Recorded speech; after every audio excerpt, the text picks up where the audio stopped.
আমি ঠিকই বাদশার মতন সেখানে সলাত আদায় করলাম। করার পরে আমার মাদ্রাসা চালানোর জন্যে, আমার ইয়াতিম চালানোর জন্যে বলে আমার টাকার খুব দরকার।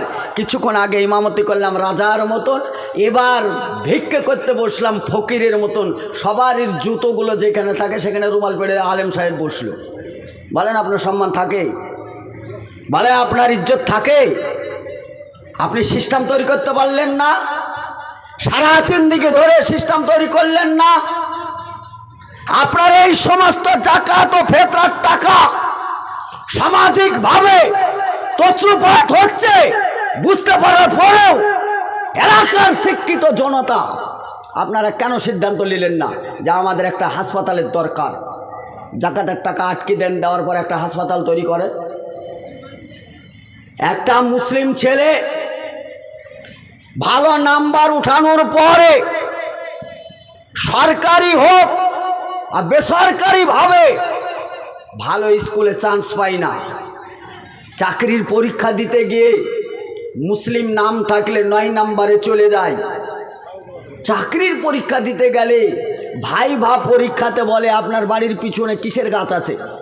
যদি বলে পিঁপের গাছ, কটা পিঁপে ধরেছে?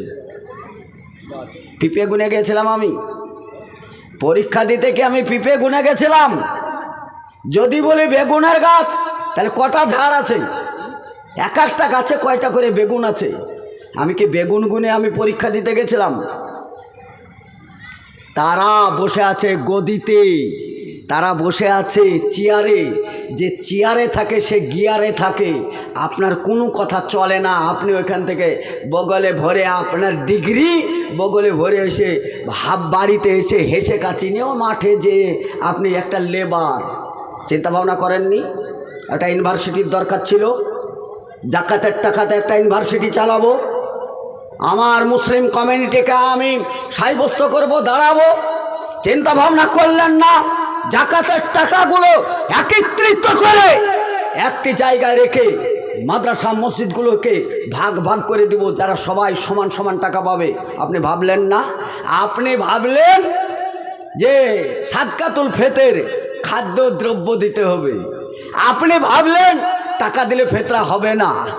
আরে ভাই, বছরে প্রত্যেক বছরই সিয়াম পালন করি নাকি না? 20 বছর পরে একবার সিয়াম হয়, প্রত্যেক বছর হয় না? বছরে একবার যদি বলে দিই ভাই আপনারা যা করছেন সিয়ামজি তো পালন করছেন, তা আপনারা সিয়ামের শেষে ঈদ পড়তে যাবেন, তাহলে আপনারা খাদ্যদ্রব্য দিয়ে আপনারা সিয়াম পালন করতে চলে যাবেন।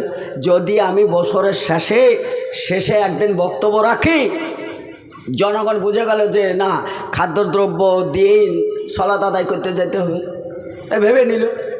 আর কেউ যদি টাকা দেয়, কেউ যদি টাকা দেয়, তা আপনার মাথা খারাপ কেন?